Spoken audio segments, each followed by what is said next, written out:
come along to St Peters today to effectively just donate a couple of drones. And I've done it for a number of reasons. Firstly, it's actually my way of saying thank you to the St Peters community because they've been incredibly resilient through COVID-19, and I know it's been a very challenging time, not only for the teachers and the staff, but also the parents and of course our wonderful students. So it's really my chance to say thank you.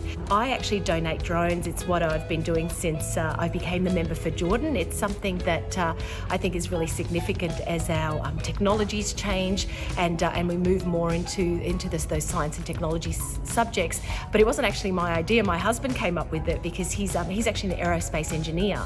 And when I said to him, what could I gift the schools that would have some meaning? And he said drones, because drone technology is going to be huge in the future, and giving every child an opportunity to either play or do something with a drone would be a wonderful thing to do. Really, I'm just so very excited to see St Peters growing, and this beautiful junior precinct here is just incredible, and it's lovely to be able to finally come and see it for myself, and I know that it's going to be well utilised by all of the students, not only now but in the future, and that's very exciting to know.